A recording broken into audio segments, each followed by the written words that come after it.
Halo, jumpa kembali dengan saya Rismon Hasiholan Sianipar ya, yang tidak akan pernah bisa dibungkam untuk kita mencari keadilan di Republik ini ya. Saya sudah berjanji bahwa saya tidak akan pernah berhenti sampai perekayasa CCTV Jessica ini ya, Muhammad Nur Al-Azhar dan Christopher Harimanrianto ini kita hukum ya, kita penjarakan, kita suarakan juga kepada Kapolri ya, dan juga kepada Presiden Republik Indonesia Joko Widodo ya, supaya Bapak Presiden bisa mendengarkan ini betapa caruk maruk persidangan ketika Jessica dihadirkan ya, terdapat rekayasa dan manipulasi ya secara terstruktur untuk memenjarakan Jessica ya, di mana pada saat itu rekayasa dilakukan Muhammad Nur Al-Azhar dan Christopher Harimanrianto dengan mereduksi frame dari full high definition menjadi standard definition ya. Dengan reduksi tersebut maka hilanglah informasi sekitar 73% ya. Jadi hampir 3/4 informasi itu hilang ya akibat downscaling yang dia lakukan ya. Hal tersebut mengakibatkan penggiringan opini ya pada BAP mereka berdua sehingga para hakim tertipu ya akibat keahlian mereka yang manipulatif tersebut. Jadi kita harus memastikan kepada para pecinta keadilan di Republik ini, kepada kalian-kalian untuk tidak berhenti ya menyuarakan keadilan ya, dan lakukan dengan porsi masing-masing, dengan kapasitas masing-masing. Ada yang bisa membuat video di TikTok, di YouTube, dan di dimanapun ya, berkomentar atau di Instagram dari pejabat terkait, Twitter, dan media sosial lainnya. Jadi saya berharap kita ini di akhir tahun 2023 ini kita punya resolusi ya, karena 2024 kita memiliki tugas besar untuk apa namanya memberikan keadilan kepada Jessica, dan kemungkinan mungkin ini adalah the tip of iceberg ya, artinya puncak gunung es bisa jadi di daerah-daerah yang tidak diliput oleh media massa dan apa namanya tidak di menjadi atensi nasional, bisa jadi ada ribuan uh, kasus seperti ini gitu. Jadi seperti saya sudah sering jelaskan bahwa eh, inilah momen di mana Christopher Harimanrianto dan Muhammad Nur Al-Azhar ini di BAP mereka itu saya tangkap basah ya lewat metadatanya bahwa mereka melakukan reduksi frame.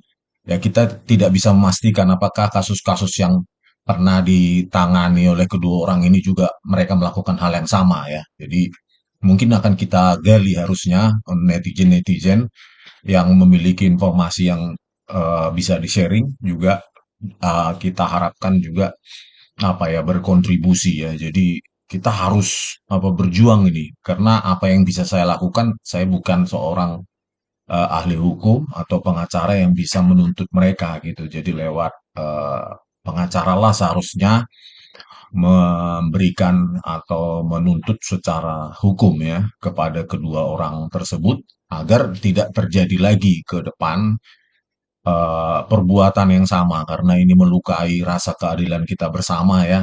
Bagaimanapun seorang Jessica itu setiap hari itu berada di penjara ya, every day counts ya, matters ya.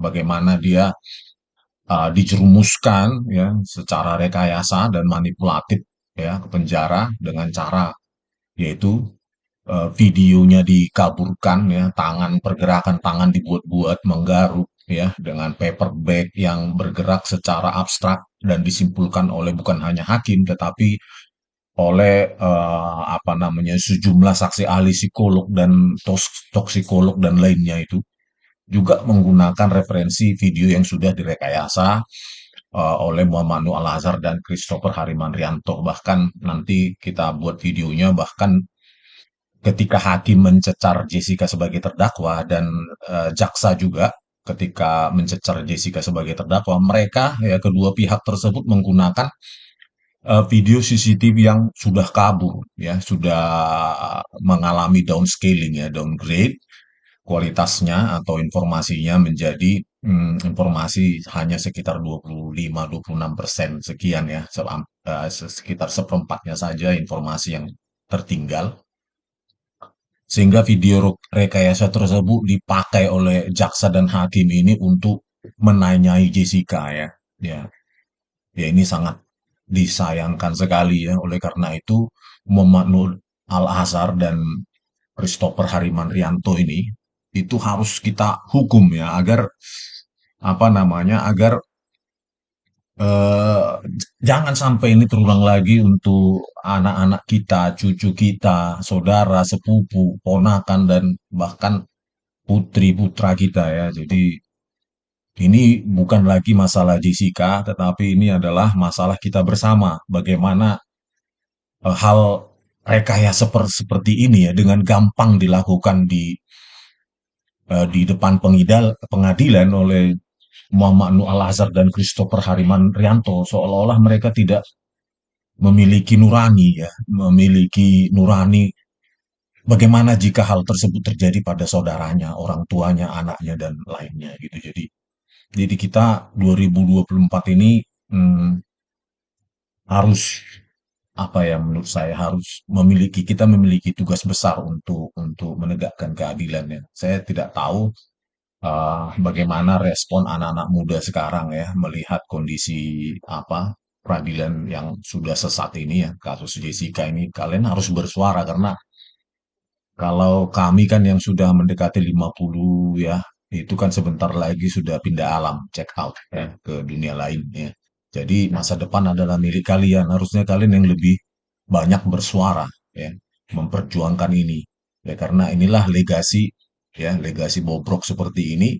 Apakah kalian akan warisi atau kalian biarkan seperti ini gitu? Karena keilmuan seseorang yang dihadirkan di apa namanya di pengadilan justru dipakai untuk memanipulasi ya, memanipulasi ketidaktahuan dari hakim dan pengacara ya. Jadi ini tindakan yang sangat-sangat jahat sekali ya. Ini perbuatan yang sangat jahat sekali. Oleh karena itu kepada Bapak Kapolri ya, tolonglah Pak, ini perbuatan ini sudah keterlaluan sekali gitu Pak. Jadi bayangkan seorang anak manusia ya yang sangat berharga di mata keluarganya itu harus menanggung ya dengan dilabel pembunuh, tetapi alat buktinya adalah alat bukti video CCTV yang sudah direkayasa, yang juga diakui oleh Hakim Binsar Gultum itu menjadi acuan ya, sebagai sasaran empuk ya, atau dijadikan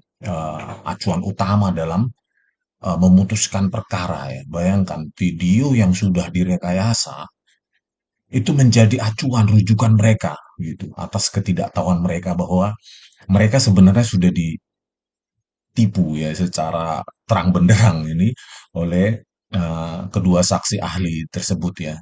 Saya tidak tahu hukuman apa yang pantas untuk mereka ya, tetapi eh, ini sudah sangat-sangat keterlaluan ya.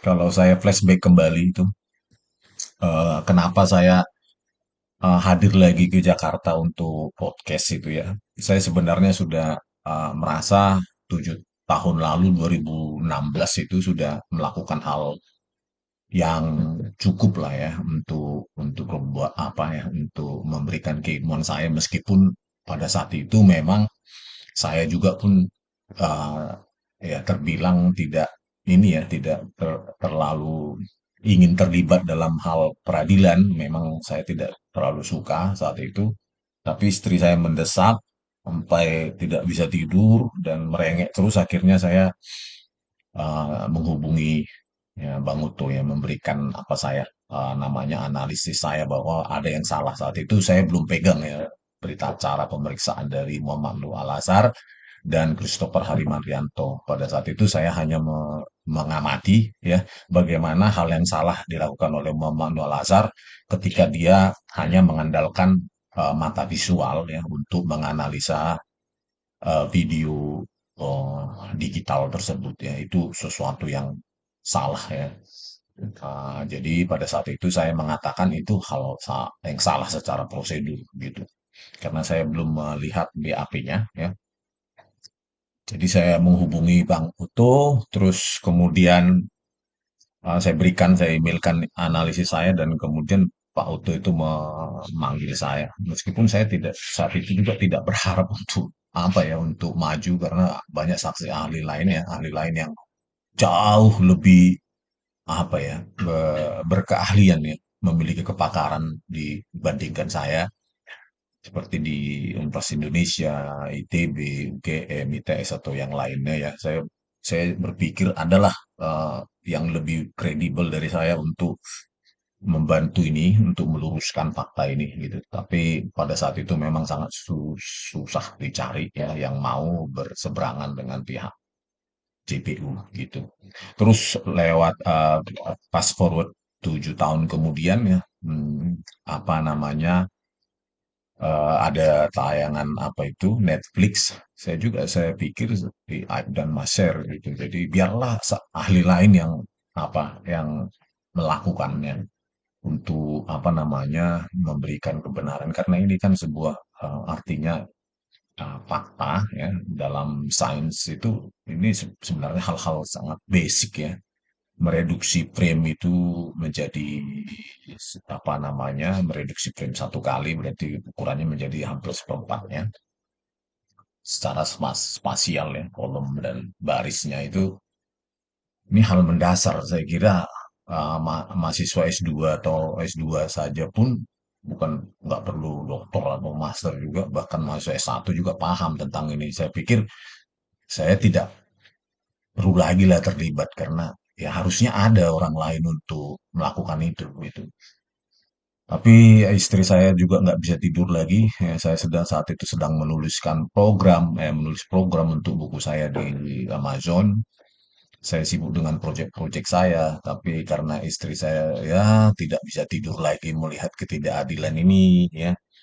Jadi ya terpaksa saya juga menyerah lagi untuk yang kedua kalinya. Padahal saya pikir harusnya ada lah kalian anak-anak muda yang berani untuk apa namanya mengungkapkan keahlian kalian ya kemampuan kalian untuk ya untuk masyarakat lah ya kita ganti-gantian bukan harus saya terus ya harusnya ada orang lain gitu yang apa namanya yang me- menggantikan ya atau melanjutkan ya karena ini kan khususnya anak-anak muda yang di bidang ini ya ini kan masa depan kalian jadi harusnya kalian ya harus berkontribusi lah untuk ini. Usia yang 30 ya 29, 28 yang sudah punya keahlian ini tentunya. Ya kalian harus berani. Kalau hal ini terjadi lagi dan kalian diam dan semua kita diam, maka mereka akan semakin merajalela karena mereka tahu bahwa kita sebenarnya orang-orang kumpulan dari orang-orang pengecut gitu yang takut diancam, takut dipenjarakan, takut di apa bahkan diancam ya. Jadi kalau ini tidak kita bersama-sama dan tidak ada orang yang berani terus menyuarakan, maka bagi saya kasus ini akan selesai di sini gitu dan mereka akan do business as usual gitu karena ya kita adalah bunch of pengecut ya. Bagi mereka kita bunch of idiots gitu. Jadi oleh karena itu mari kita suarakan sama-sama ya. Saya ya kebetulan 2 tahun lalu saya membuka kanal edukasi Baligi Academy ini ya sebenarnya untuk men-sharing project-project programming saya ya. Tapi saya pikir saya perlu menyuarakan pendapat saya juga ya di luar podcast yang pernah saya lakukan beberapa waktu yang lalu di Jakarta. Jadi marilah kita sama-sama untuk apa namanya menyuarakan gitu dengan kapasitas kita masing-masing ya bukan harus Anda seorang berilmu tinggi tapi Anda misalnya video animator ya animator atau jago multimedia mungkin Anda bisa juga bersuara tentang resolusi tersebut ya resolusi bagaimana resolusi ketika tinggi bagaimana kerumitannya dalam mengedit ya atau bagaimana ketika resolusi rendah bagaimana menciptakan pergerakan-pergerakan abstrak tersebut. Terus terang kalau saya bidangnya analisis image ya, jadi kurang begitu pintar dalam hal seni animasi ya, animasi video. Jadi itu bukan bidang saya, keahlian saya, dan itu mungkin keahlian kalian ya. Anda bisa menyuarakan lewat karya Anda gitu. Jadi agar nanti untuk ke depan mereka tidak lagi main-main ya dengan keahlian mereka dengan memanipulasi ketidaktahuan dari hakim dan pengacara dan audiens yang lainnya. Oke, begitulah kira-kira ya pesan saya ya untuk mari kita bersama-sama untuk apa bersuara lah ya. Uh, Oke, nah ini saya putarkan dulu ya ketika Muhammad Nuh selesai menghadiri pada saat konfrontasi dengan saya di luar pengadilan ya. Ini coba saya putarkan. Keterangan dari masih dengan saksi ahli digital forensik Rismon Sianipar yang dihadirkan oleh kuasa hukum Jessica yaitu Otto Hasibuan. Sebelumnya kita saat ini kembali menuju ke Gedung Pengadilan Negeri Jakarta Pusat bersama rekan Laura Elvina yang saat ini sudah bersama ahli terdakwa Jessica Kumala Wongso dan masih akan mendengarkan keterangan dari saksi ahli. Jalannya sidang yang forensik dan saintifik, video forensik menegakkan sesuatu yang benar. dapat dihadiri oleh M. Nuh. Selamat malam, Pak Nuh. Selamat malam. Pak Nuh, ini kelihatannya Anda tadi agak sedikit emosi begitu ya dalam ruang sidang. Ada apa sebenarnya? Sebenarnya bukan emosi, kita hanya menegakkan sesuatu yang benar. Jikalau itu memang dibutuhkan untuk suara tegas, kita harus suara tegas karena itu benar. Kalau kita ngomong suatu kebenaran dan kemudian kita diamkan saja, itu namanya kita lemah. Oke, baik. Kebenaran seperti apa ya sebenarnya yang ingin Anda ungkapkan di sini? Kalau kita ngomong digital forensik, that's scientific. Nah, itu kata kuncinya ya, bahwa digital forensik itu terdiri dari puluhan bahkan sekarang mungkin ratusan cabang ilmu ya. Digital forensik itu mulai dari database ya, di media, mobile, belum lagi hacking, belum lagi sekarang AI ya. Jadi banyak sekali dan satu cabang ilmu aja mungkin terdiri dari ratusan ilmu juga. Jadi tidak ada satu orang yang bisa memastering ya, menguasai keseluruhan itu. Jadi perlu spesifikasi yang dalam, perlu spesifikasi yang dalam bahkan puluhan tahun untuk menguasai satu bidang spesifik di digital forensik. Nah, itu yang saya dalami bahwa semakin kita belajar justru semakin kita merasa bodoh ya, merasa kita semakin tidak tahu ya. Jadi disinilah Muhammad Nuh ya mengatakan statementnya digital forensik is all about scientific ya. It's all about science. Jadi, nah ini harusnya Bapak Muhammad Nuh Al-Azhar ini harusnya hadir ya ketika saya uh, apa katanya dia yang menantang ya di acara Christian Gris Kompas TV 7 atau mungkin hampir 8 tahun yang lalu ya. 7 tahun yang lalu, nah tepatnya di 2016. Harusnya dia menjelaskan saat itu. Saat itu saya sudah punya amunisi pertanyaan ya dari BAP ya, karena memang BAP saat itu ya dari Christopher Harimanrianto dan Muhammad Nuh Al-Azhar itu sangat susah saya dapatkan. Bahkan sebelum saya maju mungkin 1 kali atau 2 kali 24 jam. Jadi saya tidak punya banyak waktu untuk apa namanya menganalisa ya, menganalisa BAP mereka. Tetapi setelah apa saya dihadirkan di ini di persidangan, saya tetap belajar ya, saya tetap menganalisa, apa namanya, mendalami BAP mereka dan saya mendapati beberapa kesalahan yang sangat fatal ya, yang seharusnya pada saat itu, pada saat wawancara dengan apa ya, dengan Christian Gritz ketika Muhammad Nuh Al-Azhar itu hadir, itu amunisi itu, pertanyaan itu akan mengubah keadaan harusnya, gitu. Mengubah keadaan di mana saya dapati saat itu satu kamera yang sama dalam rentang waktu yang sama, Muhammad Nuh Al-Azhar dan Christopher Harimanrianto itu mereduksi frame menjadi seperempatnya ukurannya ya dari 1920 1080 menjadi 960 576. Nah, itu perbuatan yang paling fatal ya. Jadi saya kira di sini Muhammad Nuh bukan ingin menegakkan kebenaran, tetapi ingin membungkam kebenaran tersebut. Makanya dia bersuara sangat keras ya. Dan saat itu kondisinya adalah saya merasa pihak JPU dan hakim berada di pihaknya gitu. Jadi karena mungkin dia penyidik ya atau apa jabatannya, sementara saya hanya seorang dosen dari universitas apa namanya terpencil ya mungkin agak sepele mereka ya. Padahal kita jangan sepele sama universitas-universitas di daerah. Banyak sekali sekarang dengan adanya internet, banyak sekali orang-orang yang membidangi hal-hal spesifik ya di daerah-daerah ya.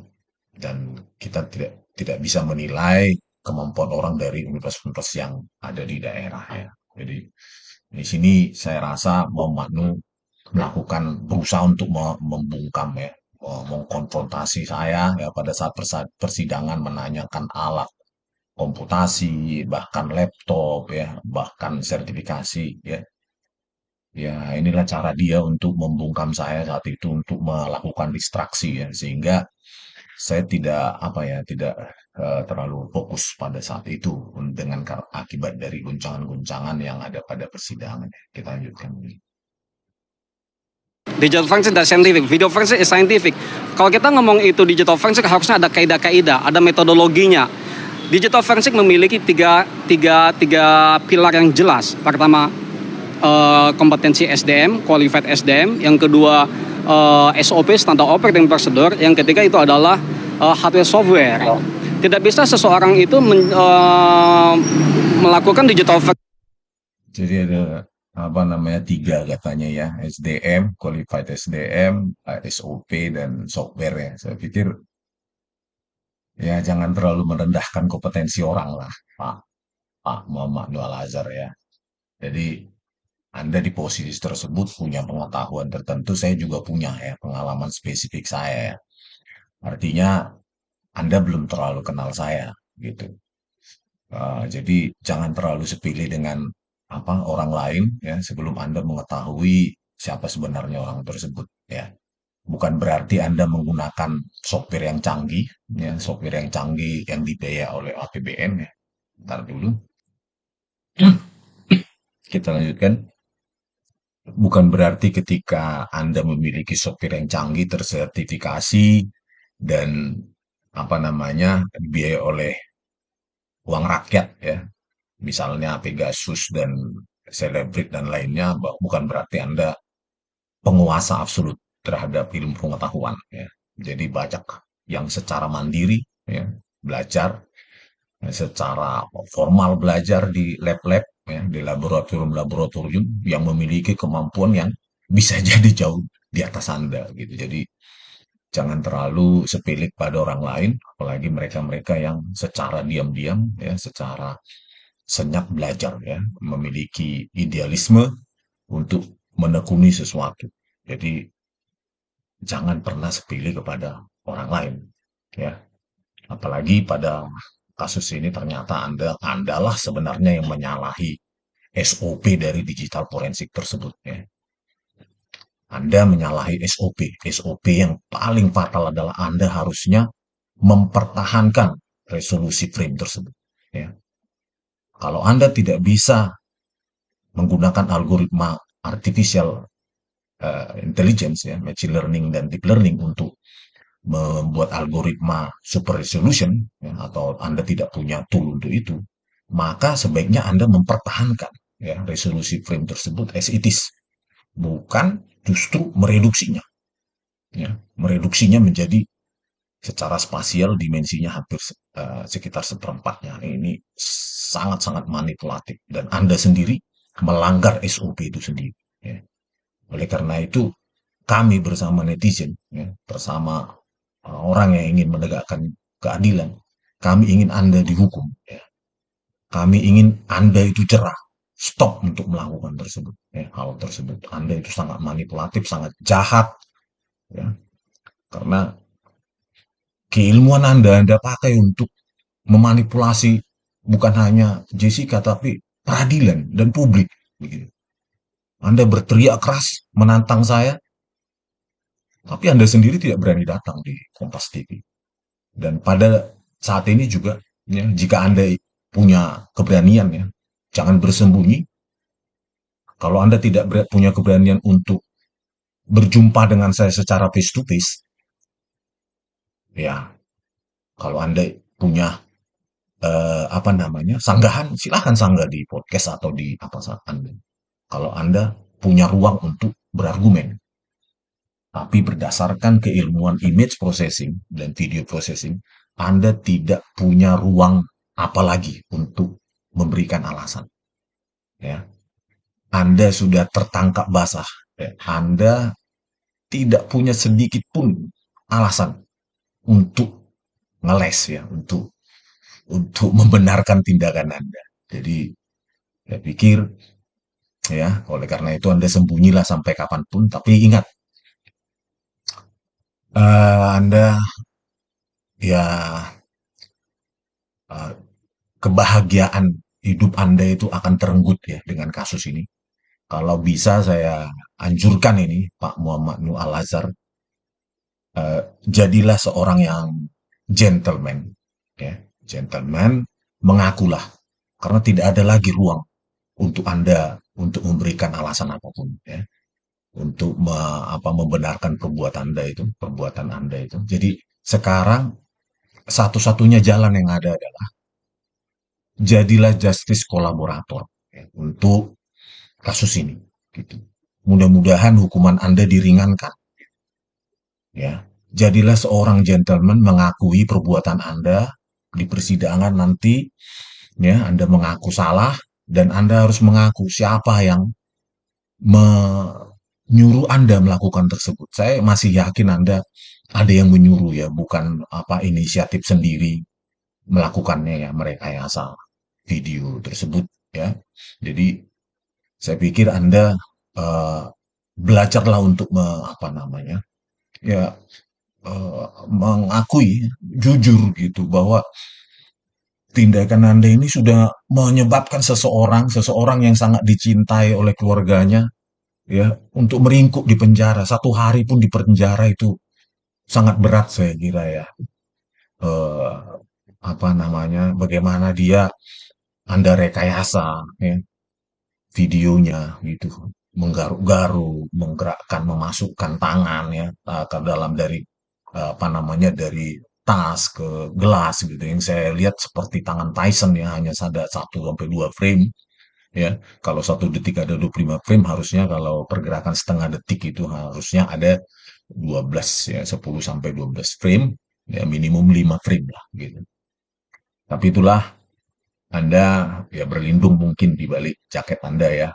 Nah, tapi kami sebagai netizen, jika Anda tidak mau jujur, sampai kapanpun kami akan berteriak ini untuk meneriakkan dan menghancurkan kredibilitas Anda sebagai pendiri ya, AFDI katanya, Asosiasi Forensik Digital Indonesia ya. Jadi saya tidak takut dengan embel-embel Anda ya.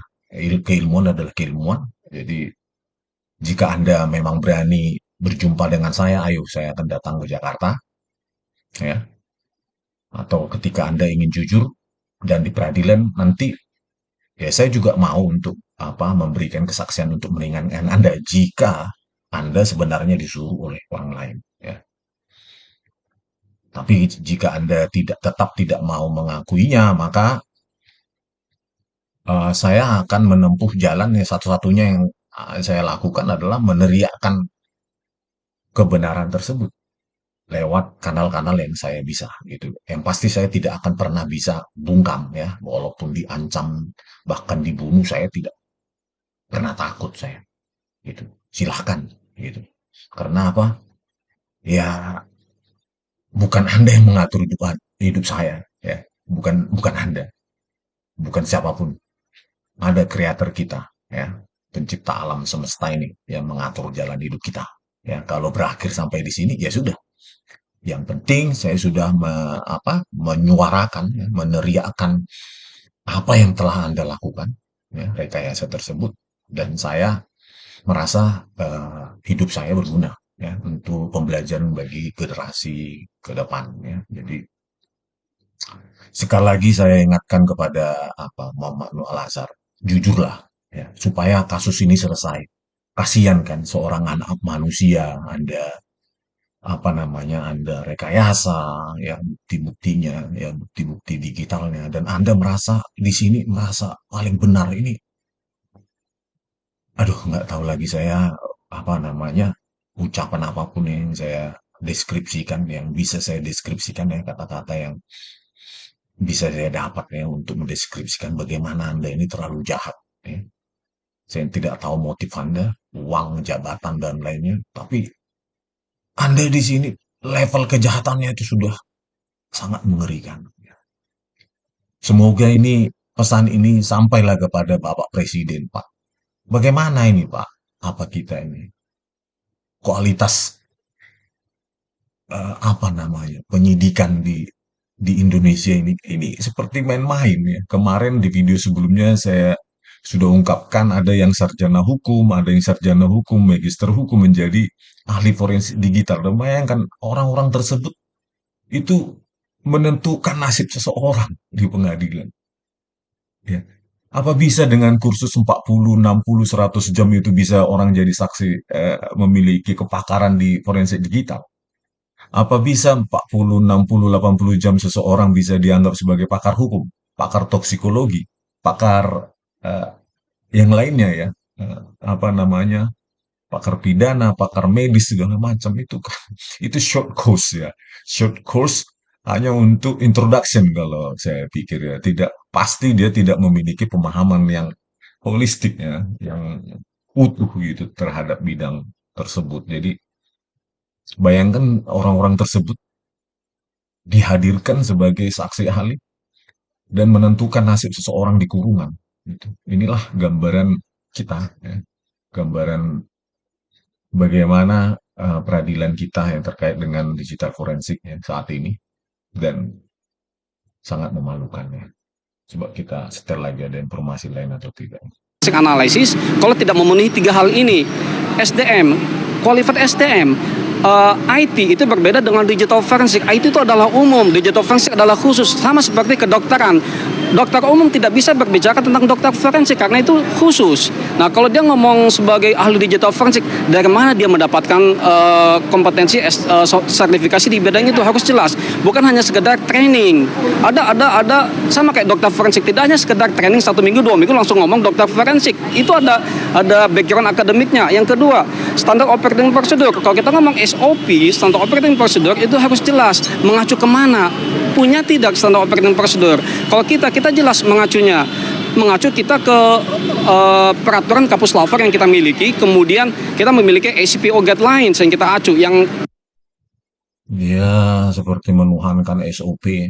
SOP justru dialah yang melanggar SOP tersebut.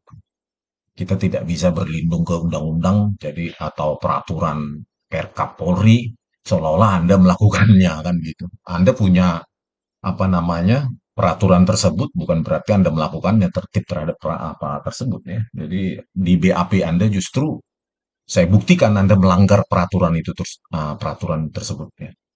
Oke, jika Anda tidak puas, ayo mari kita berjumpa. Gitu. Akan saya debat Anda sampai di mana kemampuan Anda untuk memahami ya bidang image analysis ini, ya, image processing dan video processing tersebut ya. Jadi sekali lagi ya Muhammad Nur Al-Azhar ya, jika Anda tidak pengecut, ayo kita ketemu atau memang Anda membiarkan kredibilitas Anda itu hancur ya di publik karena ini memang bukan lagi rahasia umum bahwa Anda lah yang merekayasa video CCTV tersebut ya. Anda ya, bersama dengan Christopher Hariman Rianto. Saya tidak tahu mungkin Anda memiliki orang suruhan yang lain ya untuk mengedit ya pergerakan-pergerakan itu, tapi yang tanda tangan ya di BAP ya, di metadatanya saya temukan bahwa Anda lah yang merekayasa video CCTV tersebut ya, dan Anda lah justru yang melanggar peraturan Kapolri ya, dalam menangani digital evidence ya. Di samping Anda tidak melakukan ekstraksi data ya, dengan secara digital forensik ya, menghasilkan sebuah file ISO atau file imaging ya, dari 900 GB ke harusnya hard disk eksternal. Yang Anda lakukan atau siapapun yang mengekstrak itu adalah ya copy amatir, ya, backup amatir dari 900 GB menjadi 32 GB itu ahli apa seperti itu? Itu random guy juga bisa melakukan itu ya. Jadi nggak perlu orang yang terlalu ahli di bidang digital forensik, bahkan bisa melakukan itu. Banyak sekali apa namanya hmm, software gratis ya untuk melakukan imaging ya dari HP atau dari PC atau dari apa namanya hard disk. Oke, kita lanjutkan. Tadi ditampilkan tentang prinsip-prinsip dasar digital forensik. Itu yang tadi kita tanya. Kemudian yang ketiga, hardware software. Hardware software tidak boleh sembarangan. Terus terang, dalam dunia digital forensik itu ada namanya software sampah. Oleh karena itu software itu harus diuji. Dalam dunia computer forensic tools testing di Amerika Serikat itu ada namanya dobot testing. Uji dobot untuk memastikan apakah software computer forensik itu layak untuk digunakan dalam kegiatan digital forensik analysis atau tidak. Oke, artinya sudah distandarisasi seperti itu? Betul sekali. Dan kalau misalnya kita tanya apakah software yang kita gunakan itu ternyata sudah terstandarisasi apa tidak, software yang kita miliki. Nah ini ya, terlalu menuhankan software ya Pak Nuh ya, bahwa yang membuat software juga manusia itu Pak. Ya, walaupun yang Anda buat dari yang Anda gunakan itu dari standarisasi Interpol ya, apa namanya Hollywood, Bollywood, atau FBI ya, CIA itu yang buat juga programmer Pak ya. Jadi bukan itu yang penting. Poinnya jika Anda punya kemampuan ya Anda bisa membuat program sendiri ya untuk menganalisa apa itu ya frame demi frame ya. Jadi jangan terlalu menuhankan software orang lain lah ya. Kita bukan orang kampung. Ya. Kalau kita membidangi ini ya kalau Anda tahu dalam membuat program ya khususnya yang berkaitan dengan image dan video processing itu banyak sekali pendekatan-pendekatan ya. Apalagi yang terutama dengan floating point operation ya eh, apa operasi-operasi yang melibatkan nilai-nilai apa namanya nilai-nilai pecahan di mana kita harus melakukan pemotongan, pembulatan ke atas, pembulatan ke bawah. Jadi sebenarnya setiap software itu memiliki kekurangan, gitu. Kekurangan masing-masing bukan buatan Tuhan itu, ya.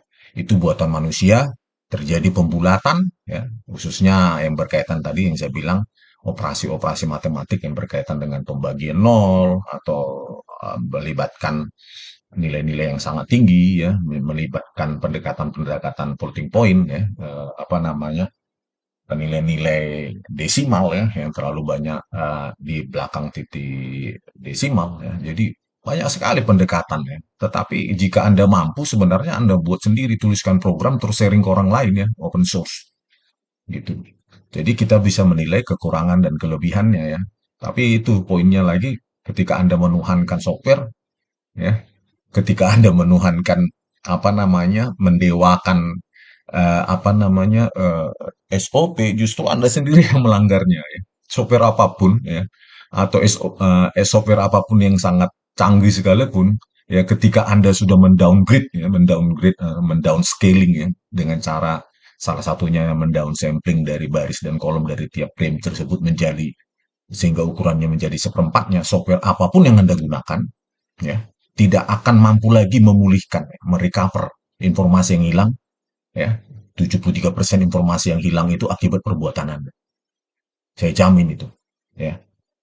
73% itu tidak akan pernah bisa direcover oleh software yang Anda pakai. Walaupun itu software buatan FBI, CIA, Bollywood, dan Hollywood, dan segala macam. Ya. Karena apa?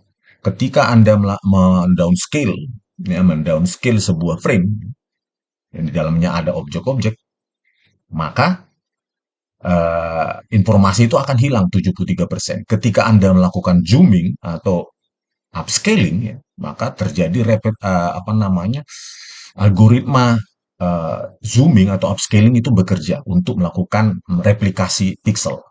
Ya, replikasi pixel ya terhadap frame-frame tersebut itu merupakan bentuk interpolasi maupun ekstrapolasi atau pendekatan. Karena pendekatan maka dia memiliki error yang seharusnya tidak penting gitu error tersebut atau distorsi tersebut. Distorsi tersebut ya yang Anda gunakan pada persidangan ya menggunakan software Anda dengan melakukan zooming ya zoom atau upscaling itu menyebabkan distorsi akibat algoritma upscaling yang bekerja seperti bilinear, bicubic, ataupun nearest neighbor. Itu pendekatan distorsi yang Anda buat sendiri akibat informasi yang hilang. Jadi tidak ada lagi argumen Anda yang bisa ruang untuk Anda untuk berargumen secara ilmiah. Oke, bentar dulu. Ini mati apanya baterainya ya. Oke. Jadi seperti itulah ya, Muhammad Noor Azhar, jangan mendewakan tools SOP gitu ya. Ya SOP penting gitu. SOP itu untuk memagari bahwa Anda tidak melakukan hal yang fatal ya, dalam hal memanipulasi barang bukti digital, tetapi ternyata Anda sendiri melakukannya. Anda sendiri, saya tangkap basah, merusak barang bukti digital dengan cara mengurangi resolusi frame ya. Resolusi yang sangat-sangat fatal. Oke, kita lanjut. Juga dimiliki oleh teman-teman FBI, teman-teman AFB, teman-teman Interpol. Mereka menggunakan software yang sama, sudah tervalidasi. Bagaimana ahli dari pihak sudah validasi belum softwarenya? Oke, di sini Anda ingin mengatakan bahwa meragukan keahlian yang dimiliki oleh saksi ahli untuk memberikan keterangan sebagai ahli digital forensik, seperti itu? Seseorang tidak bisa dengan enaknya menepuk dada terlalu kencang, saya digital forensik. Tidak seperti itu. Ada tahapan-tahapannya. Digital forensik harus memenuhi dua kaidah. Dia memenuhi background akademik, dia memenuhi prakteknya. Tidak bisa seorang dengan jago teori renang tapi tidak pernah praktek renang, dia bilang saya ahli renang. Atau dia jago teori menyetir mobil tapi sedikit praktek menyetir mobil, dia bilang saya ahli nyetir mobil. Tidak bisa seperti itu. Artinya Argumen itu apa? Nah, masih ketemu saya 1 jam aja sudah merendahkan orang lain ya. Itu apa ya? Merendahkan orang lain menandakan Anda rendah. Jadi bidang yang sangat spesifik ini puluhan tahun Pak harus didalami. Anda bisa tanya dosen ITB yang membidangi ini, dosen UI. Itu dalam diam mereka pakar ya. Nggak perlu berteriak software. Ya kita buat program sendiri gitu. Ya, yang dibutuhkan adalah logika program dan alat komputasi. Jadi nggak ada yang spesial dengan apa itu. Bahkan kalau kita berikan secara open source ya orang lain bisa, banyak orang, ribuan orang bisa menilainya kok. Banyak program open source yang lebih hebat daripada yang Anda sebutkan tersebut ya kan, karena yang dikerjakan oleh ribuan orang ya, ribuan kepala itu ini ya lebih powerful daripada buatan enterprise ya. Itu kan buatan company ya, seperti yang Anda pakai itu Pegasus itu kan buatan Israel ya, company-nya ya. Oh, company apa namanya Israel. Jadi ya Israel ya nggak perlulah di dewa-dewakan hal tersebut ya, karena ketika Anda mendewakan tool maka Anda adalah seorang tool user, bukan seorang developer yang berpikir kritis kekurangan dan kelebihan dari software tersebut sehingga kita bisa melakukan customisasi. Ketika fitur dari tool tersebut tidak lengkap, maka kita buat sendiri dan kita share kodenya gitu. Ketika di persidangan Anda share saja, ini di blog saya atau di website saya ini programnya, dan hasilnya seperti ini, metriknya seperti ini ya. Kenapa tidak gitu. Jadi keahlian dan kompetensi itu harus diuji juga oleh orang lain. Dia bukan tertutup ya.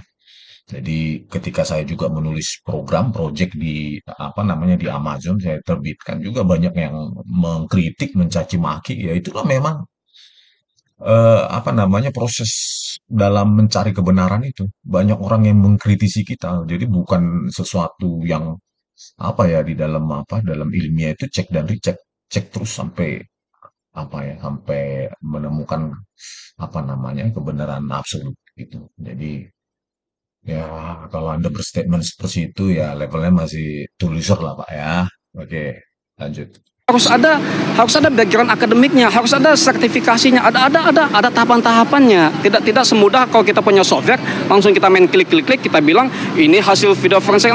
Tidak sesederhana seperti itu. Ya gimana Pak? Jadi waktu itu sudah habis dengan pertanyaan-pertanyaan konyol dari jaksa ya. Ya modal klik-klik terus Anda yang modal klik-klik ya. Nah, saya pikir, aduh, janganlah terlalu merendahkan kali Pak ya sama orang lain ya. Anda belum tahu saya ya, sejak puluhan tahun saya sudah belajar programming Pak, tahun 94 ya. Jadi mulai dari Pascal ya, mulai dari Pascal, COBOL dan lainnya juga sudah menjadi tugas ya, di apa, bukan modal klik-klik ya Pak ya. Bahkan S1 saya pun saya menggunakan apa namanya? Kontrol optimal ya. Ya, kontrol optimal menggunakan Pascal dan saya tulis program sendiri Pak ya. Jadi jangan Anda menuduh-nuduh orang klik-klik sana, klik-klik sini ya Pak. Oke, jangan diulangi lagi lah merendahkan orang lain seperti itu ya. Anda belum tahu juga orang lain itu apa.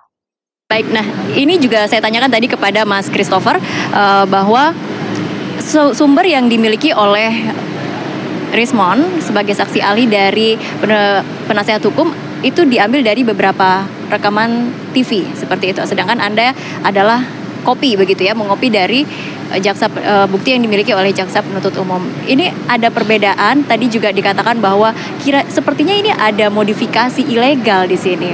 Menurut Anda seperti apa? Kalau kita menggunakan kacamata kuda, kita mau menunjukkan, ada orang buta mau menunjukkan ini loh, gajah tuh seperti ular karena dipegang hanya buntut saja, tidak seperti itu. Jadi kalau tidak ada seorang pun ahli digital forensik dunia yang menggunakan rekaman TV untuk menjelaskan apa-apa yang sedang terjadi di sana. Mereka paham rekaman TV itu hasil olah studio TV juga. Ketika di capture sama TV, kemudian itu nanti diolah di studio TV, kemudian nanti ditampilkan di TV. Kalau ada distorsi, hal yang wajar distorsi. Oleh karena itu tidak bisa dijadikan rujukan untuk analisis menggambarkan apa yang sedang terjadi. Mana yang terbaik? Ambil dari DVR-nya. Nah, DVR itu suatu bukti yang sangat bagus sekali. DVR diambil, kemudian bisa ekstraksi file. Nah, file ekstraksi itulah yang nanti dianalisis. That's the good way. Konyol sekali ya. DVR sudah kosong, terhapus ya di persidangan. Ya, DVR sudah kosong, disuruh ngambil dari DVR. Harusnya Pak ya, Pak Mamak Nur Al-Azhar ya, Anda sebagai seorang ahli digital forensik itu harusnya melakukan forensic imaging ya, pakai FTK Imager dan lainnya itu di dalamnya itu sudah ada nilai hash, ya, nilai hash ya, di auto generate ya oleh apa itu imagernya. Jadi ketika Anda mendapatkan file ISO tersebut, Anda memiliki legal copy namanya Pak ya, legal copy ya. Dan seharusnya Anda memberikan kopi dari legal copy tersebut terhadap banyak pihak, termasuk pihak pengacara, ya, terdakwa, terutama juga kepada independen, supaya analisa Anda itu bisa terverifikasi. Ya. Jadi bukan menyalahkan saya mengambil dari YouTube dan televisi, itu karena memang diminta oleh pengacara dan saya minta juga tidak dikasih. Gitu. Jangankan kopi dari legal copy yang file ISO tersebut ya, hasil apa namanya imaging itu. BAP aja susah didapatkan. Itulah kondisi kita ya, saat itu ya. BAP itu saya baru dapatkan 1 kali 24 jam dan itu didapatkan dari kejaksaan mungkin ya. Dan itu sangat susah sekali. Itulah waktu yang sangat sempit. Jadi saya tidak banyak sekali mengupas pada saat persidangan karena waktu yang sangat sempit. Ya. Dan saya temukan 1-2 hari setelah itu, ya, ketika sebelum tayang di Kompas TV dengan Christian Klitsch, yang saya akan tanya yaitu, ya, sebenarnya amunisi saya untuk menghancurkan apa namanya eh, dengan menunjukkan bahwa Anda telah merekayasa dimensi frame ya dari sebuah kamera pada rentang waktu yang sama dengan dimensi menjadi seperempatnya gitu ya. Jadi seharusnya Anda sebagai ahli forensik jangan takut membagikan kopi dari legal copy itu Pak ya di kasus lain. Nah, yang nggak tahu ini apakah Pak Anu ini masih di ini ya kan? Apakah nanti menangani kasus lain sebelum di penjara ya kan? Kalau saya harapkan sih di penjara gitu ya supaya jera ya orang ini ya. Ya harusnya untuk penyidik lain itu jangan takut memberikan kopi dari legal copy ya. Karena Anda sudah memegang nilai hash-nya, hash originalnya ya. Hash dari nilai hash itu adalah sebuah deretan apa namanya? deretan nilai hex ya, hexa itu 0 sampai F ya, nilai 0 sampai F itu ada satu bilangan hexa itu ada 4 bit.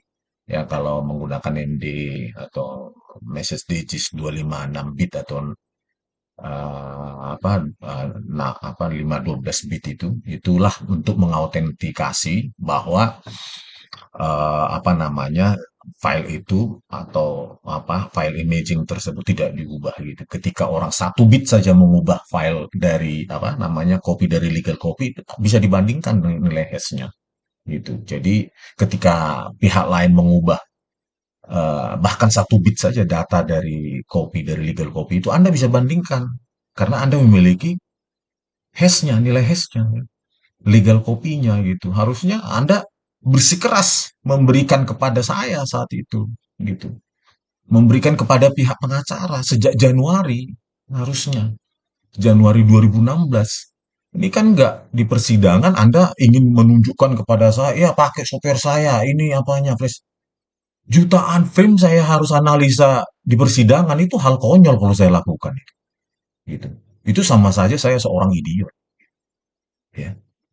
Jadi harusnya ketika Anda seorang ahli forensik digital, ya, yang profesional, maka Anda mengajak ahli forensik yang lain, ya, dengan, nah ini kopinya, Anda bisa apa? Tapi saya punya hash-nya. Hash ini adalah identitas, ya, keaslian, keotentikan dari data digital tersebut. Jadi Anda memiliki kuncinya sebenarnya. Jadi jangan takut.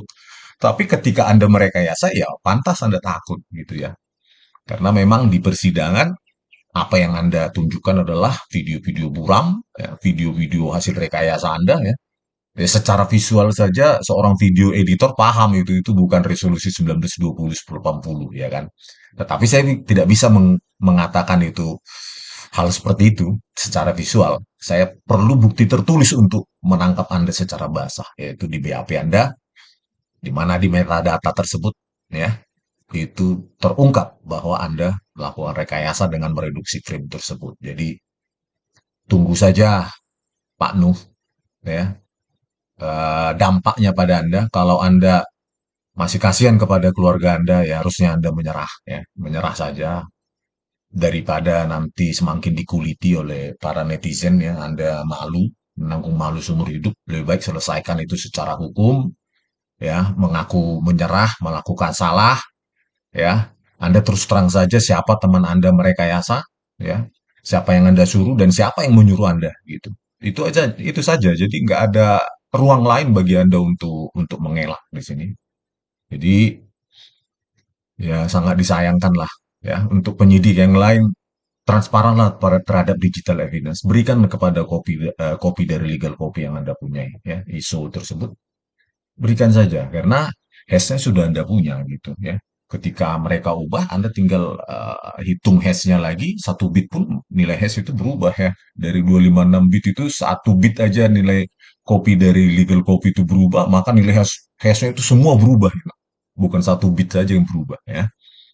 Jadi itulah harusnya prosedur yang ini ya, penguasaan absolut dari barang bukti digital. Jadi ketika Anda saja yang punya, maka Anda bertindak sebagai dewa ya. Itu dalam apa namanya? Dalam forensik digital itu apa ya? Dilarang gitu ya. Jadi Anda perlu komparasi kemampuan juga, jangan langsung menyepelekan orang lain lah ya. Karena Anda juga bukan satu-satunya yang memahami hal tersebut di Indonesia ini ya, di Republik ini gitu. Walaupun Anda pendiri Asosiasi Forensik Digital Indonesia, bukan berarti Anda paling paham tentang digital video image analisis ini, Pak. Aduh, banyak kali di UI, di ITB, di UGM yang pakar dibilang ini. Saya bukan apa-apa dibanding mereka. Ya, jadi, aduh, jangan terlalu menyombongkan diri kali lah dengan merendahkan orang lain. Saya cuma klik, klik, klik, klik, terus Anda langsung merendahkan ya, Pak. Begini-gini, saya juga pernah kuliah di Jepang, Pak, dengan beasiswa membuka Gusu yang agak sulit itu, ya kan? Jangan terlalu sepele kali lah, ya, sama orang lain. Jadi, itulah apanya, ya. Coba Nah, ini kita tadi kan juga dikatakan, mungkin kita langsung membahas jari telunjuk itu sepertinya nggak mungkin itu ada yang jari telunjuk panjang seperti itu. Nah, Anda melihatnya, kalau di analisis Anda itu seperti apa sih sebenarnya jari telunjuk itu? Kalau misalnya di tayangan rekaman TV ada jari mak lampir di tangan Jessica, ya wajar saja memang di situ ada distorsi. Tapi begitu kita lihat di rekamannya, analisis kita berdasarkan resource rekaman CCTV yang sesungguhnya, ternyata tidak ada. Kan memang tidak ada. Itu hanya masalah distorsi karena kebetulan Handycam TV men-shooting yang ada di kita kemarin jelaskan di persidangan, itu berdekatan dengan daun pisang yang ada batangnya, kemudian berdekatan segaris dengan tasnya tasnya Jessica. Siapapun ahli video forensik akan bilang itu distorsi. Kenapa itu dibilang tempering? Hal yang aneh. Makanya dalam dunia Ya, hal yang aneh apa, Pak? Udah nggak. Ini saya sudah menelitinya dari 4 stasiun TV yang masing-masing posisinya angle-nya berbeda ya. Dan saya sebagai komparasi juga saya menggunakan YouTube ya. Kalau dia distraksi dari pencahayaan, maka dia tidak memiliki tepi yang tegas. Itu hukumnya dalam deteksi tepi. Ya, jika dia lewat cahaya akibat pencahayaan dari kamera maupun dari angle lensa, maka dia tidak memiliki tepi yang tegas. Tetapi saya pada video sebelumnya setelah menguji dengan berbagai algoritma deteksi tepi maupun segmentasi, itu jari telunjuk mak lampir itu sangat tegas dan terdeteksi tepinya, ya. Bukan menyebar, ya. Kalau dia menyebar, ya, maka dia tidak memiliki tepi yang tegas, itu hukumnya, ya, Pak Nuh ya. Jadi saya sudah mengujinya dan terbukti berbagai macam algoritma saya gunakan, ya, dalam video, tonton video saya kalau memang ini ya. Ya, jadi Anda jangan menipu masyarakat, itu seolah-olah sejajar dengan daun pisang, daun tali atau yang lainnya, itu tidak itu. Saya buktikan itu dari keempat ya, bahkan dari YouTube juga ada itu. Karena itu saya duga itu adalah perbuatan tempering atau rekayasa, pemodifikasian ilegal ya, untuk menciptakan pergerakan penggarukan saat itu. Penggarukan tangan Jessica seolah-olah menggaruk ya. Anda beberapa frame itu dapatnya bukan bukan hanya satu frame saja itu ya, Pak Nuya, ada sekitar 3 frame itu bertahap itu tangannya memanjang gitu. Jadi itu adalah perbuatan untuk memberikan pergerakan visualisasi ya, pergerakan untuk menggaruk tangan ya. Ya. Kalau tidak Anda menantang saya, ayo kita, kalau Anda pegang masih 1920 1080 ya, data aslinya ya, bukan hasil rekayasa Anda, ayo kita buktikan di mana ya hasil yang asli itu ya, yang video 1920 1080 ya, sesuai dengan jawaban Anda di PAP bahwa sistem resolusi frame ya 1920 1080 sesuai dengan aplikasi dan sistem kamera yang digunakan di Cafe Olivier ya, dengan kedalaman bit 8 bit ya, dari 2 kali 3 kanal 24 bit, 2 kali 2 pangkat 24 6,7 juta warna tajam. Tetapi apa yang Anda tampilkan video-video tersebut, representasi warna itu mungkin 100 saja nggak ada mungkin itu. Ya, lebih gelap lah, lebih putih lah akibat downscaling tersebut ya. Akibat replikasi dari replikasi pixel menggunakan algoritma zooming ya, pembesaran citra itu ya. Jadi apa yang Anda tampilkan itu bukan 24 bit itu, Pak ya.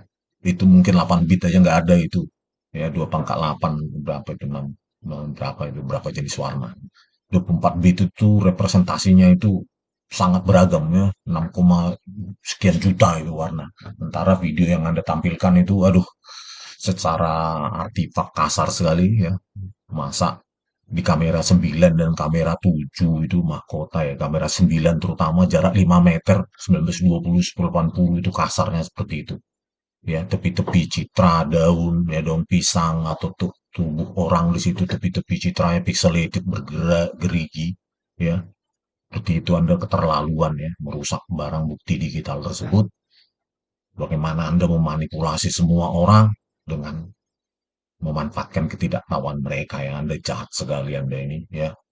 ya, dengan 8 bit, 24 bit untuk 3 kanal ya, untuk ruang warna RGB atau YUV itu sesuai dengan coder harusnya, waduh itu sangat tajam sekali itu.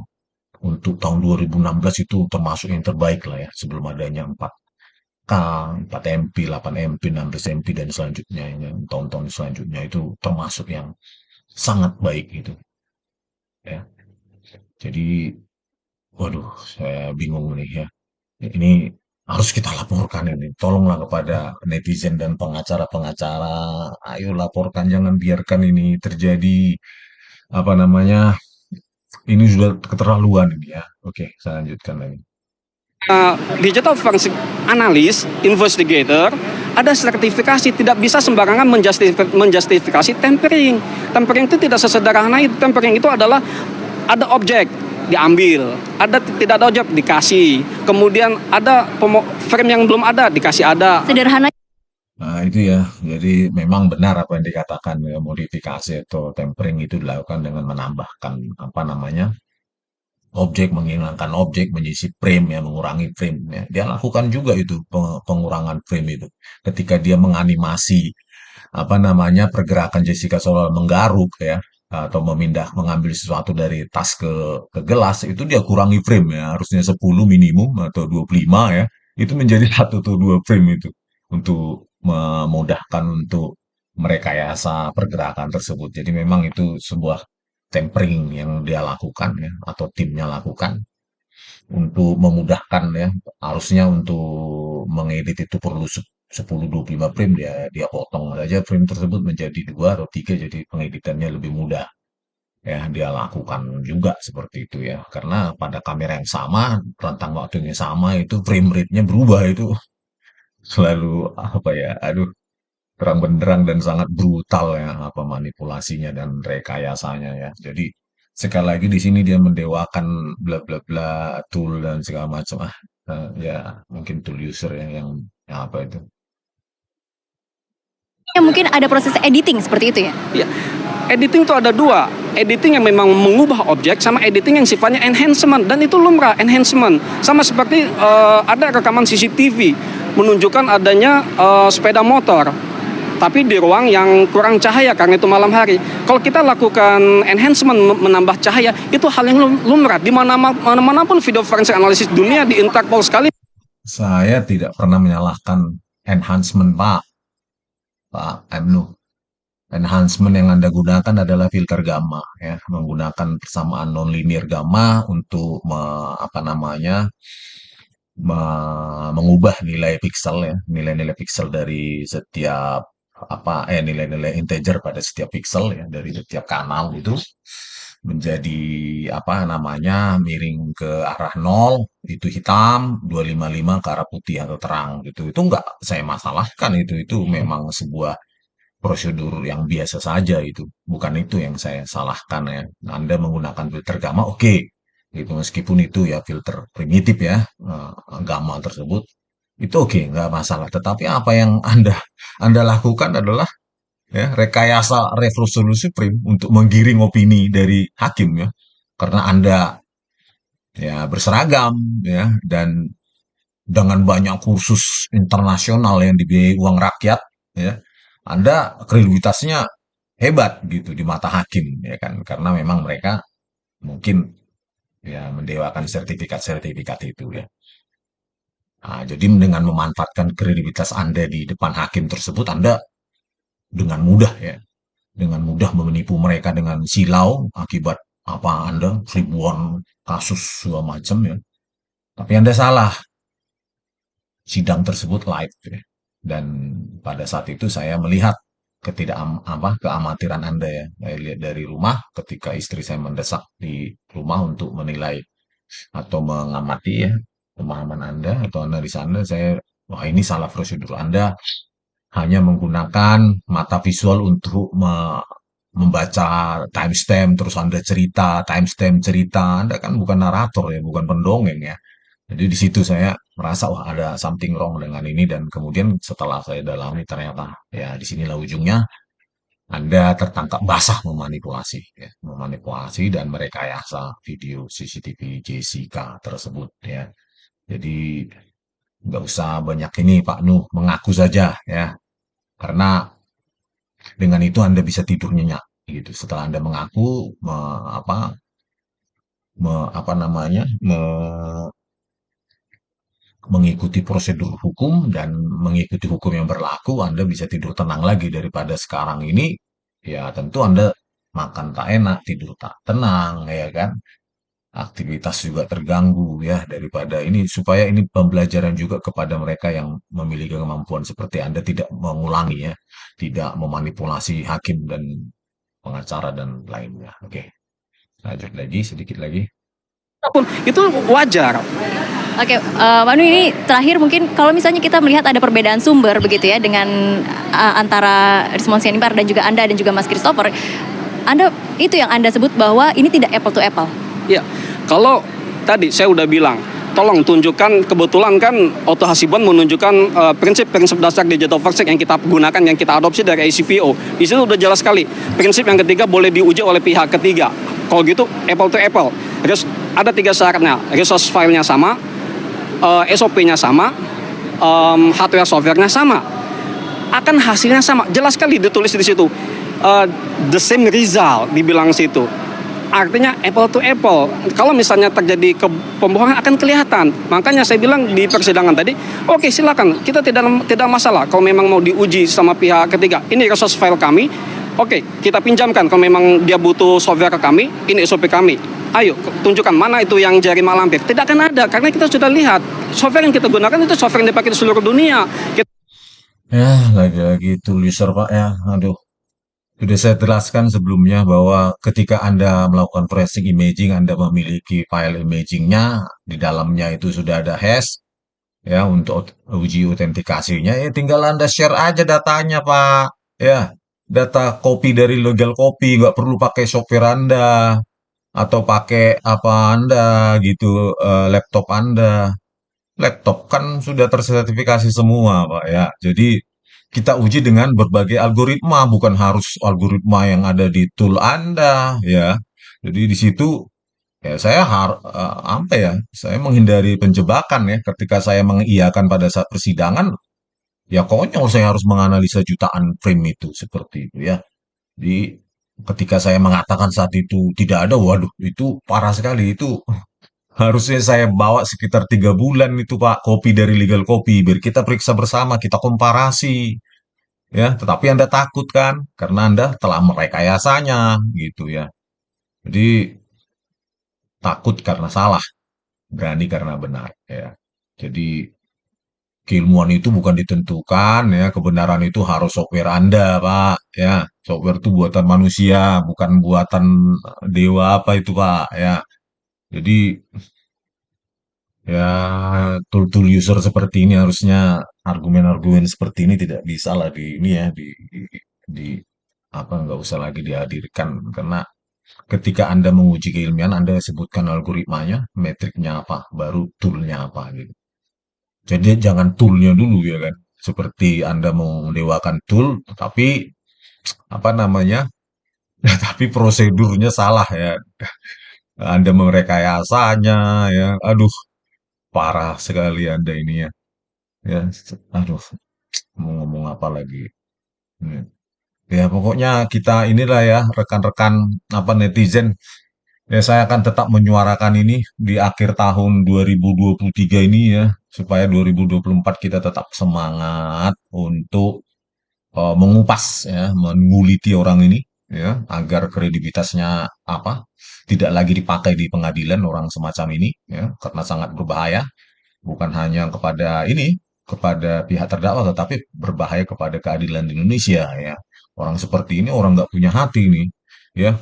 Tega banget merekayasa video untuk memenjarakan orang ya. Seharusnya sebagai ahli forensik kalau memang tidak ada pergerakan tersebut, ya tidak ada aja bilang gitu.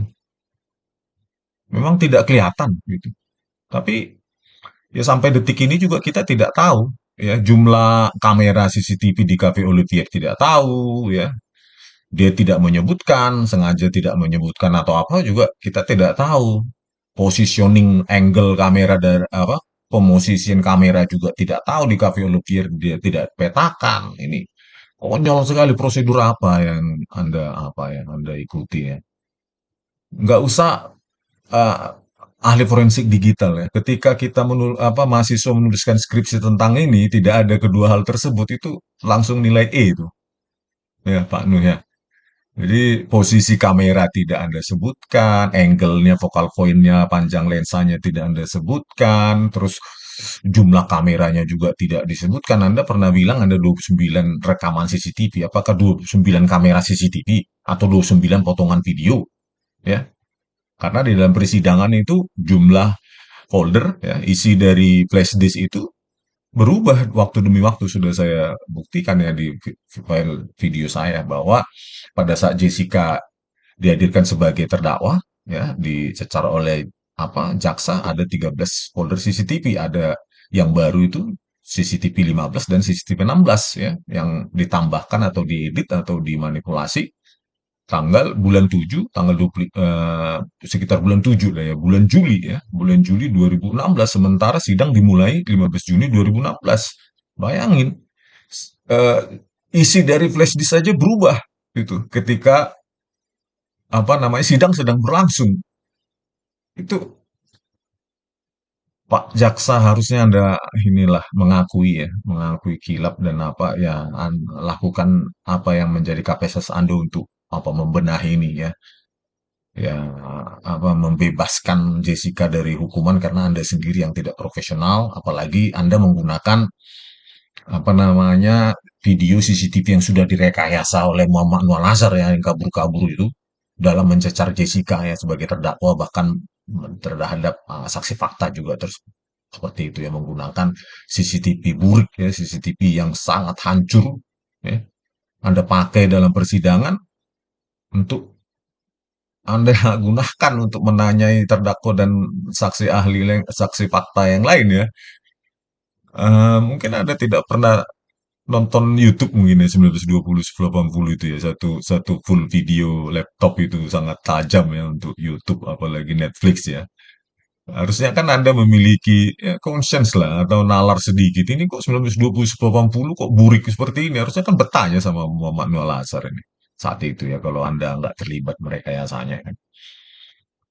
Kalau Anda korban juga, korban rekayasa Muhammad Nual Azhar. Kalau Anda sekarang ya jaksa-jaksa itu merasa bahwa kami sudah dikibuli, ya tuntut ini Muhammad Nual Azhar ini. Jadi jangan masyarakat yang menuntut. Anda kan merasa ditipu, ya. Ya Anda menuntut Muhammad Nual Azhar dan Christopher Hariman Rianto ini yang menjuplai Anda dengan data yang sudah direkayasa. Bukan diam saja. Ada anak orang ini di penjara yang sangat berguna bagi disayangi di keluarganya, dan dia seorang anak manusia bukan binatang yang dipenjara tanpa bertanggung jawab. Kalian menggunakan video yang sudah direkayasa untuk di dalam persidangan ya. Jadi begitulah ya. Satu lagi, nah ini adalah video ketika Muhammad Nuh Al Azhar ya nggak datang ya, padahal dia katanya menantang saya. Ahli digital forensik Mabes Polri Muhammad Nuh menantang ahli digital Rismon Hasiholan Sianipar untuk membuktikan kejanggalan yang disebut Rismon. Telah hadir di studio kami ahli digital forensik dari pihak terdakwa Jessica Kumala Wongso Rismon Hasiholan Sianipar. Selamat malam Pak Rismon. Selamat malam, Mbak. Dan saudara, sebenarnya kami sudah mengundang, sejak tadi kami juga sudah berusaha untuk mengundang Muhammad Nuh untuk hadir bersama-sama. Untuk bersama-sama kemudian kita duduk bersama, membicarakan apa yang menjadi titik perbedaan keduanya. Namun hingga saat ini kami mengudara Muhammad Nuh untuk menolak untuk berkeberatan untuk hadir di Kompas Malam. Saya kemudian langsung bertanya. Berkeberatan untuk hadir di persidangan. Padahal saya punya amunisi pertanyaan yang sangat mematikan saat itu untuk dia ya. Yaitu itulah. Dalam 1 menit, kurang dari 1 menit, ya, satu kamera digital itu berubah dimensi frame atau resolusi frame, ya, dan laju frame-nya satu kamera. Yang satu lagi, satu kamera dalam rentang waktu yang sama memiliki resolusi yang berbeda. Itu sangat mematikan sebenarnya. Pertanyaan saya yang akan saya debatkan sama dia. Ya mungkin akan ketika Muhammad Nuh Al Azhar hadir saat itu mungkin mengubah hasil dari eh, dari persidangan Jessica ya, karena memang fakta itu saya dapatkan setelah saya maju gitu. Jadi karena waktu yang sangat sangat ini sangat susah ya mendapatkan BAP tersebut. Jadi saya waktu untuk menganalisa BAP-nya juga sangat minim. Ngantuk ya, kurang tidur ya. Jadi informasi itu terlewatkan. Ya akhirnya saya ingin konfrontasi di apa namanya di apa acara Christian Grits. Orangnya nggak datang ya sampai sekarang juga. Entah kemana ini orang, tapi sering memberikan webinar tentang kejujuran dan integritas ini, bagaimana orang munafik ini ya. Jadi sangat disayangkan lah ya. Makanya saya bilang sama Pak Muhammad Nuh, bertobatlah Pak, ayo jadi justice kolaborator. Akui saja Pak, biar enak tidurnya ya. Biar jangan apa, jadi penyakit nanti dan jadi penyakit buat keluarga juga ya. Karena nggak ada lagi ruang untuk Anda untuk secara ilmiah untuk membela diri. Itu tidak ada lagi. Ini murni sains. Ya, Anda mendewakan SOP dan Anda melanggar sendiri. Ya, ini oke deh. Ya, semoga ini Pak Muhammad Nu ya membaca ini ya analisis saya. Kalau Anda masih ragu, ini ada di Scriptday dan apa namanya Google Playbooks, ini gratis bagi teman-teman juga yang ingin apa melihat bukti-bukti tak terbantahkan tersebut. Anda bisa lihat di sini, download ya dari Scriptday atau dengan membaca secara gratis di Google Playbooks ya. Kebrutalan dari Muhammad Nuh Al-Azhar dalam merekayasa dan mencerumuskan Jessica ini ya sebagai anak manusia. Ya siapapun dia berguna bagi keluarganya dan itu rasa kemanusiaan kita harusnya tergugah ya. Kalau kita diam saja berarti kita bukan lagi manusia saya pikir. Ya, kalau terjadi seperti ini dan kita bungkam, ya ya apa boleh buat ya. Kemanusiaan kita sudah menjadi hilang gitu. Oke, untuk teman-teman ya buatlah video untuk apa Anda ataupun apapun usaha Anda dengan kapasitas masing-masing untuk mendukung kasus ini.